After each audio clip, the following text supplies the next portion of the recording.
अब हम आपको बताते हैं कि ब्याज पर टैक्स लगेगा तो आप पर इसका क्या असर पड़ेगा। ये जानने के लिए देखिए ये report. EPF employees provident fund यानी कर्मचारी निधि योजना, वो पैसा जो नौकरी करने वाले लोगों के वेतन से ईपीएफ अकाउंट में जमा होता है और फिर सरकार उस पर 8.80% ब्याज लेती है। लेकिन इसी ईपीएफ से पैसा निकालने पर टैक्स लगाकर सरकार फंस गई है। पहले सुनिए बजट में वित्त मंत्री ने ईपीएफ के बारे में क्या कहा था। I propose to make withdrawal up to 40% of the corpus at the time of retirement tax exempt in the case of the National Pension Scheme. In case of superannuation funds and recognized provident funds, including EPF, and the same norm of 40% of the corpus to be tax-free will apply in respects of corpus created out of contribution made after 1/4/2017. Further, the annuity fund which goes to the legal heir after the death of the pensioner will not be taxable in all three cases. Jaitley ने budget भाषण में corpus शब्द का इस्तेमाल किया था, जिसका मतलब होता है पूरी रकम, ब्याज और मूलधन दोनों। वित्त राज्य मंत्री जयंत सिन्हा ने एबीपी न्यूज से भी यही बात कही थी।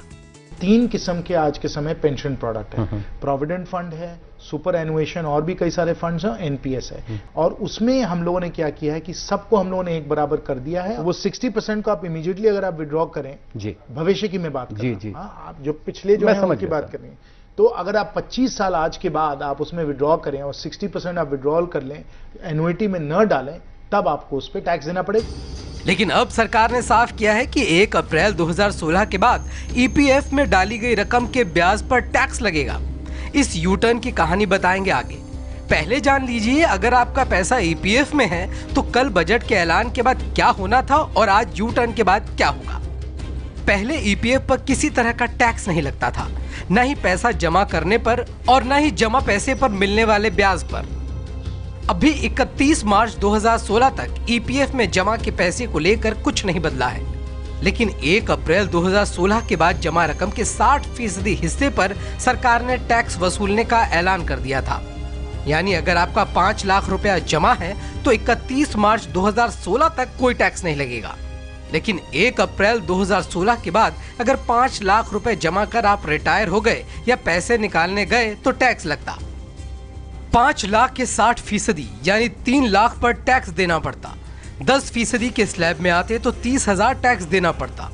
अब सरकार के यू टर्न के बाद होगा ये कि 1 अप्रैल 2016 के बाद मान लीजिए आपके 5 लाख जमा हुए और आप पैसा निकालने गए, तो इस 5 लाख पर जो 10% की दर से जो ब्याज सरकार ने दिया है उसके 60% पर टैक्स वसूल लेगी सरकार।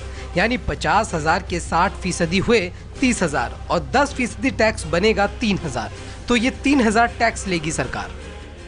मतलब बड़ी बात यह है कि अगर किसी को कल तक के फैसले के हिसाब से 30,000 रुपए टैक्स देने पड़ जाते, उनको अब नई व्यवस्था में 5,000 रुपए देने पड़ेंगे। अब समझिए कि सरकार को ईपीएफ निकालने पर टैक्स जोड़ने की नौबत क्यों आई। पेंशन स्कीमें वरिष्ठ नागरिकों को वित्तीय सुरक्षा की पेशकश करती है। मेरा विश्वास है कि सुनिश्चित लाभ और सुनिश्चित अंशदान वाली पेंशन योजनाओं के लिए कर व्यवहार समान होना चाहिए। मैं राष्ट्रीय पेंशन स्कीम के मामले में सेवानिवृत्ति के समय निधि से 40% आहरण को कर मुक्त करने का प्रस्ताव करता हूँ। अर्धवार्षिकता निधियों और ईपीएफ सहित मान्यता प्राप्त भविष्य निधियों के मामले में 1 अप्रैल 2016 के पश्चात किए गए अंशदानों से सृजित निधियों के संबंध में भी 40% के कर मुक्त होने का वही मानदंड लागू होगा। और इस तरह एनपीएस और ईपीएफ को एक समान विकल्प बनाने के लिए ईपीएफ पर टैक्स का बोझ डाला गया। 2004 में सरकारी कर्मचारियों के लिए रिटायरमेंट के बाद प्लानिंग के लिए नेशनल पेंशन स्कीम की शुरुआत की गई थी। 2009 में इसमें प्राइवेट सेक्टर को भी जोड़ दिया गया। लेकिन 7 साल बाद भी एनपीएस में देश के कम रुझान को देखते हुए सरकार ने एनपीएस से 40% पैसा निकालने को टैक्स फ्री कर दिया और इसे ईपीएफ के बराबर लाने के लिए ईपीएफ की भी 40% रकम को टैक्स फ्री कर दिया। यानी बाकी के 60% पर टैक्स लगा दिया था। जो सरकार की सोच थी कि एनपीएस की तुलना में एनपीएस के साथ बराबरी ला दिया जाए, बराबरी कर दिया जाए ईपीएफ में, वो 2 तरीके से बराबरी किया जा सकता था। आप एनपीएस पे भी छूट दे देते, जो कि एनपीएस आज के दिन टैक्सेबल है। तो मुझे लगता है कि वो कदम उठाना ज़्यादा बेहतर होगा। अब एनपीएस ईपीएफ पर भारी इसलिए हो गया है क्योंकि दोनों के ही ब्याज पर टैक्स लगेगा, लेकिन एनपीएस बाजार से जुड़ा होने की वजह से ज्यादा रिटर्न देगा। लेकिन बड़ी बात यह है कि इस झंझट में पूरे बजट में सरकार ने जो एक कड़वी दवा पिलाई थी, उसे वापस लेने के लिए सरकार को मजबूर होना पड़ा।